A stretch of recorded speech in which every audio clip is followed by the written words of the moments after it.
स्वार्थी यानी कि स्वयं का अर्थ, जो इंसान स्वयं का अर्थ जानना चाहता है, जो खुद को समझना चाहता है, क्या वो इंसान आपकी नज़र में गलत है?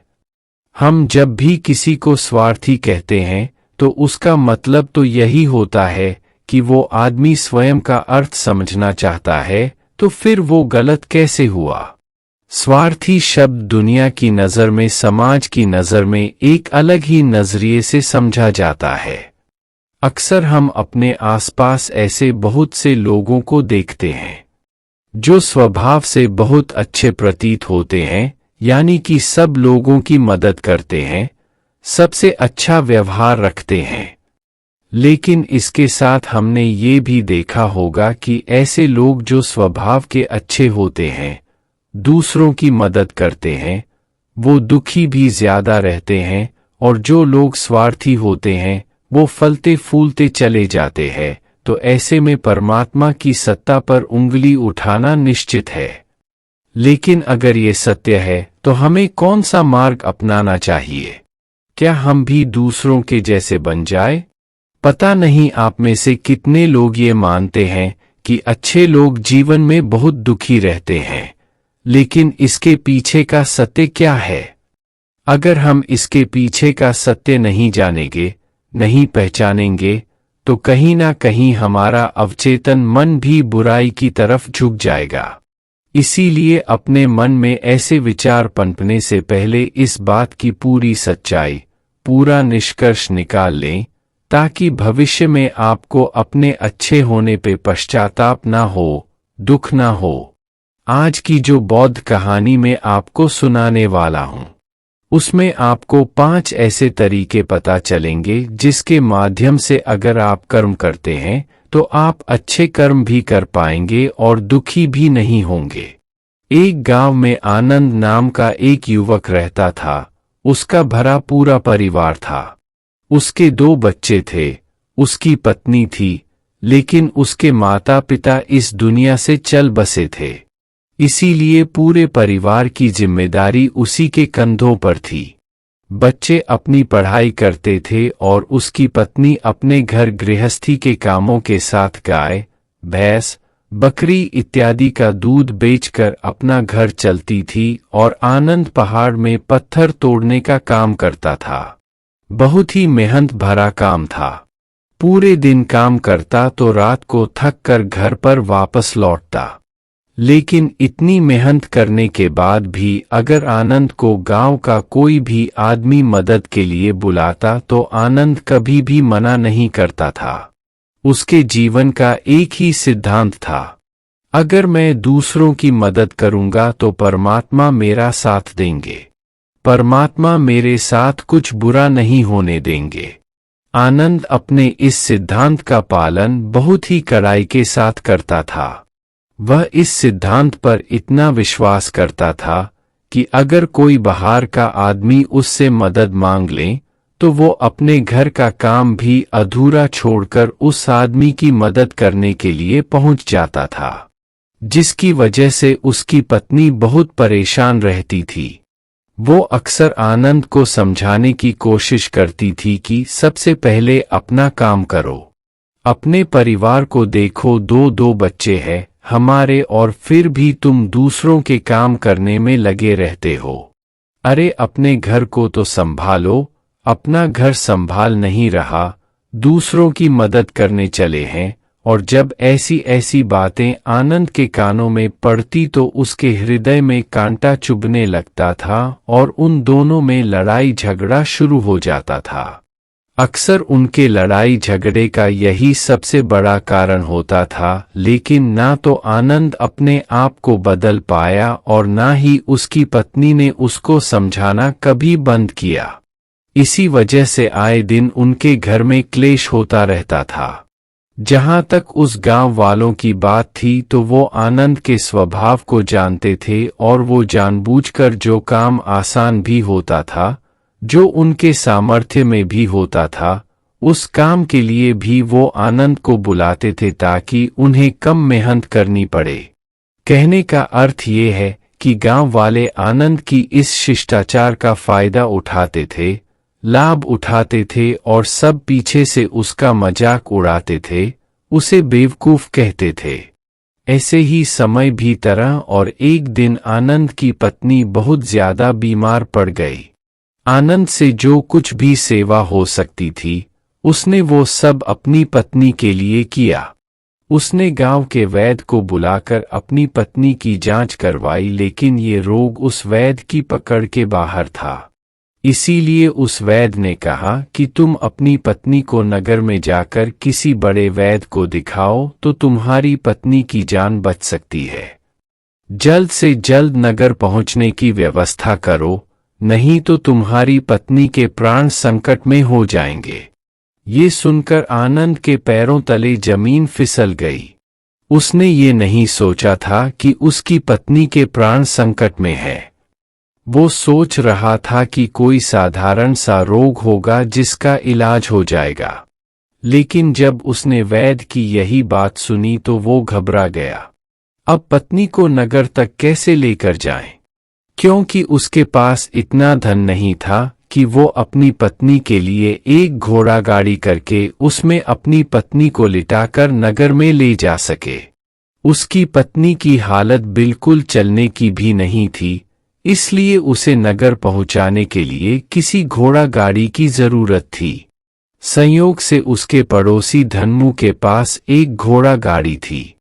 वो अक्सर व्यापार के लिए अपनी घोड़ा गाड़ी नगर में लेकर जाया करता था। इसीलिए आनंद के मन में विचार आया कि मैं धन्मू की घोड़ा गाड़ी ले सकता हूँ। मैं धन्मू की इतनी मदद करता हूँ, कभी उसके काम को नहीं टालता, तो वो तो मेरे काम को कभी मना ही नहीं कर सकता। और यही सोचकर वो घोड़ा गाड़ी लेने के लिए धन्मू के पास पहुंच जाता है। लेकिन धन्मू बहुत ही चालाक इंसान था।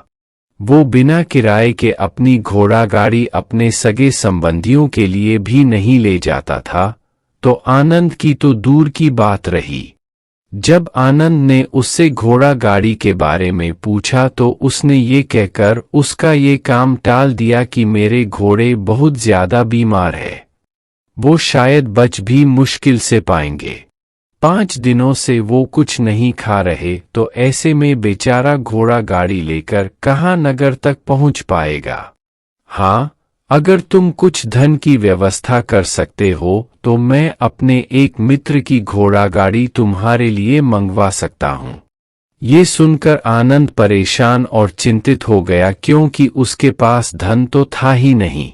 इसका मतलब उसकी पत्नी बड़े नगर में वैद्य के पास इलाज के लिए पहुंच ही नहीं पाएगी। उलझन भरे हुए विचार लिए हुए जब आनंद वापस आ रहा था तो उसने एक दिल दहलाने देने वाला दृश्य देखा। उसने देखा कि धन्मू के घोड़े, जो धन्मू के अनुसार बीमार थे और कुछ खा भी नहीं रहे थे, वहीं घोड़े गांव का ही एक युवक उसकी बाड़ से खोलकर बाहर ला रहा था और गाड़ी में उसको जोत रहा था।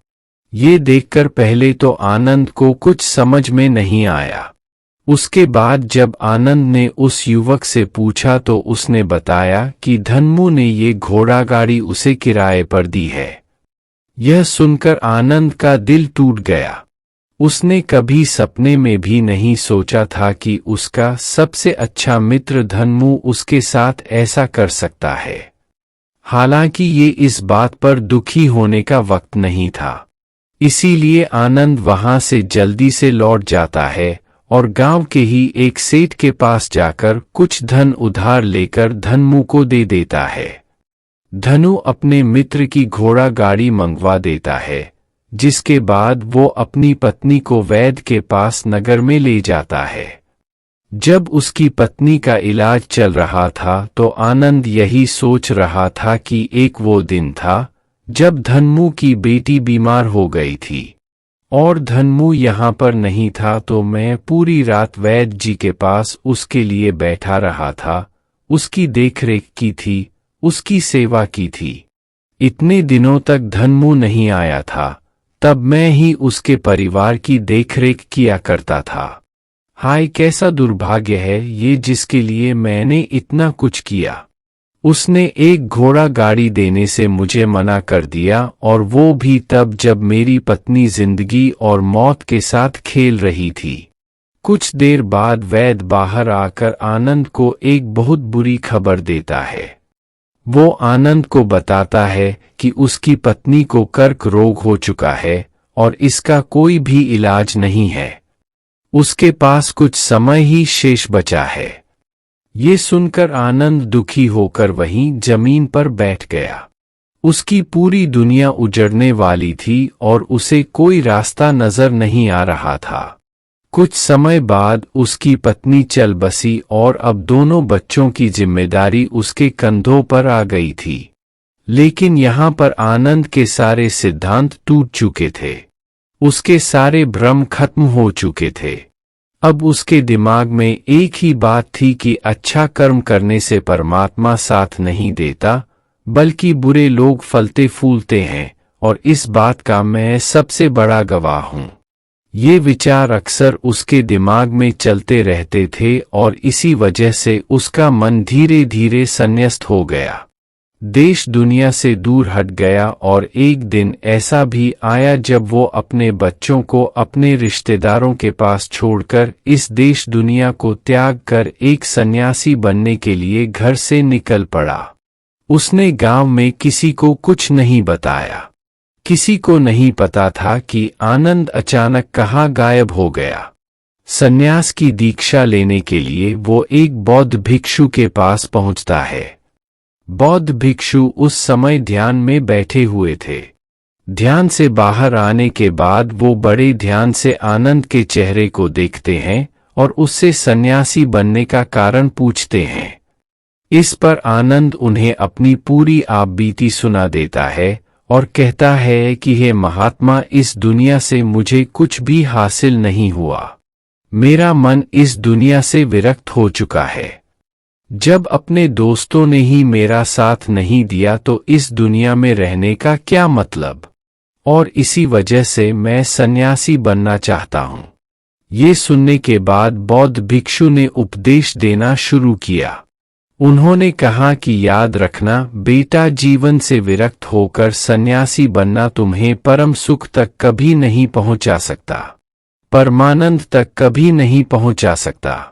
तुम दुनिया से अपने मन पर एक बोझ लेकर विरक्त हुए हो। तुम दुनिया से परमात्मा की खोज करने के लिए विरक्त नहीं हुए हो। इस भ्रम में कभी मत रहना। तुम संसार से विरक्त हुए हो क्योंकि संसार ने तुम्हें धोखा दिया, ऐसा तुम्हें लगता है, इसीलिए तुम परमात्मा पे कभी विश्वास नहीं कर पाओगे और ना ही उन पर अपनी पूर्ण आस्था बना पाओगे। इसीलिए सन्यासी होने का भी तुम पूरा लाभ कभी नहीं उठा पाओगे। सन्यासी होने का लाभ तब मिलता है जब हमारी प्रभु में, परमेश्वर में, परमात्मा में पूर्ण आस्था बन जाती है। मैं तुमसे पूछता हूं, क्या तुम्हारी आस्था परमात्मा में है? ये सुनकर आनंद कहता है कि हे महात्मा, मैं तो दुनिया देखकर आया हूं कि जो बुरे कर्म करता है वो फलता फूलता है, और जो अच्छा काम करता है उसे कुछ भी नहीं देता। परमात्मा उसे दुख ही दुख देता है। इसीलिए मैं परमात्मा पर अपनी पूर्ण आस्था कैसे बना सकता हूँ? ये सुनकर उस बौद्ध भिक्षु ने कहा कि यही तो मैं तुम्हें समझाना चाहता हूँ कि तुम पूरी ऊर्जा अपनी सन्यासी जीवन में लगाओ और उसके बाद भी तुम्हें फल प्राप्त न हो तो तुम्हें कैसा लगेगा। इसीलिए किसी की भी मदद करने के लिए मैं 5 सिद्धांत तुम्हें बताता हूँ। ये 5 सिद्धांत समझकर संसार में वापस लौट जाओ और संसार में एक ग्रस्त जीवन जियो। उसके बाद ही सन्यासी जीवन का उदय होता है। जब हम अपने ग्रस्त जीवन को पूर्ण रूप से समझ लेते हैं और अपनी जिम्मेदारियों का निर्वाह कर देते हैं। ये कहकर बौद्ध भिक्षु ने कहना शुरू किया कि जब भी तुम किसी की सहायता करते हो, किसी की मदद करते हो, तो उसमें सबसे पहली बात, सबसे पहला सिद्धांत जो ध्यान में रखने का होता है वो होता है कि किसी की मदद करते वक्त, किसी की सहायता करते वक्त कभी भी उससे उम्मीद मत रखना ये मत सोचना कि आज मैंने इसकी सहायता कर दी, मदद कर दी, तो कल बदले में ये भी मेरी सहायता करेगा, मेरी मदद करेगा।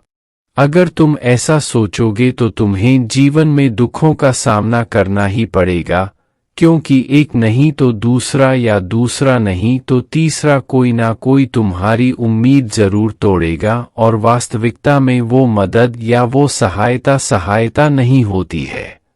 वो हमारे लालच का ही एक रूप होता है। हम उसकी सहायता या मदद निर्भर तरीके से नहीं कर रहे हैं। हमारे मन में लालच का भाव है, हमारे मन में बदले का भाव है। हम ये सोचकर मदद करते हैं कि इसकी मदद कर देता हूं तो कल ये मेरा भी मदद करेगा, और यही लालच हमें अक्सर उन लोगों की मदद करने पर विवश करता है जो किसी ना किसी रूप में धनवान होते हैं, क्योंकि हमें लगता है कि कल ये आदमी धन के द्वारा मेरी मदद कर सकता है, और इसीलिए जिस इंसान को वास्तविकता में मदद की आवश्यकता है, हो सकता है वो गरीब हो, लेकिन हमारा मन अपने लालच के वशीभूत होकर उसकी मदद कभी नहीं करेगा। इसीलिए किसी की मदद और किसी की सहायता करने के अपने विचार को विस्तार दो। केवल एक प्रकार के वर्ग के लिए अपनी सहायता या अपनी मदद पेश मत करना, उन सब के लिए समान होनी चाहिए। जरा सोचो, एक तरफ तुम्हारा मित्र हो जिसके पास धन है, संपदा है, और दूसरी तरह कोई गरीब औरत हो जो भूखी बैठी हुई है। तुम्हारा दोस्त तुमसे कहता है कि यार आज तो खाने के लिए अच्छे अच्छे पकवान मंगवा लो बाजार से, और दूसरी तरफ वो औरत तुमसे 2 सूखी रोटी मांग रही है, तो तुम किसकी मदद करोगे? कौन मदद का हकदार सबसे पहले है? सबसे पहले हमारा कर्तव्य बनता है कि उस औरत की भूख मिटाए, लेकिन अक्सर इंसान ऐसे नहीं सोचता। वो अपने दोस्त को तो खिला देगा, उसको तो बाजार से बहुत महंगी वस्तु मांगा के दे देगा, लेकिन किसी गरीब को उसकी भूख मिटाने के लिए पैसा या धन नहीं देगा। दूसरी बात जो ख्याल में रखने की है वो ये कि सहायता करते वक्त हमारा लालच कभी भी उसके साथ नहीं जुड़ना चाहिए। अक्सर हम जब किसी की मदद करते हैं तो हमारा लालच और हमारा स्वार्थ ही उसके साथ जुड़ा होता है, और हम अपनी भविष्य की योजना तैयार करके उस आदमी की मदद करते हैं। हम ये सोचते हैं कि अगर मैं इसका ये काम करूंगा तो भविष्य में ये आदमी मेरा वो काम पूरा कर देगा, और वो सहायता, वो मदद बिल्कुल भी परमात्मा के द्वार को नहीं खटखटाती, क्योंकि वो लालच है। जाहिर है आप अपने आप को धोखा देने के लिए अपने लालच को एक सहायता, एक मदद का रूप दे रहे हैं। तीसरी बात जो ख्याल रखने की है वो ये कि अपने सामर्थ्य के हिसाब से दूसरे की मदद करो। कभी भी एक ग्रस्त आदमी को किसी की इतनी सहायता नहीं करनी चाहिए जिससे कि उसका परिवार और उसके बच्चे कष्ट में जीवन बिताएं। सबसे पहला फर्ज हमारा होता है अपने परिवार को सुखी रखना, उनकी जरूरतें पूरी करना, और उसके बाद दूसरों की मदद करना आता है। लेकिन कुछ लोग दूसरों की मदद पहले करते हैं और अपने परिवार को तवज्जो कम देते हैं, जिससे कि परिवार में लड़ाई झगड़े आए दिन पनपते रहते हैं, और ये सब हम समाज में देखते रहते हैं अपने आसपास। अगली बार जो ख्याल में रखने की होती है वो ये कि अपना कर्म, अपनी जिम्मेदारियां पहले निभानी होती है। हम अपना कर्म, अपना काम छोड़कर पहले दूसरों की मदद करने के लिए चले जाते हैं, और जब दूसरा बदले में हमारी मदद नहीं करता तो हमारा दिल दुखी हो जाता है। हम सोचते हैं कि मैंने तो अपना काम छोड़कर उस आदमी की मदद की थी और वो आदमी मेरी मदद ही नहीं कर रहा है।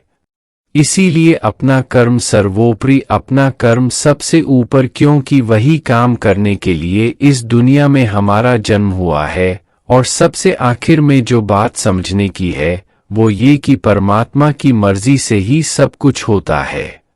हमारा कर्तव्य है अपने कर्म को करते जाना। करनी धरनी तो ऊपर वाले के हाथ में है। इसीलिए जो कुछ भी होता है सब ऊपर वाले पे छोड़ दो। अगर तुम्हें कोई धोखा भी देता है तो ये समझ के चलो कि वो सब ऊपर वाले की करनी होती है।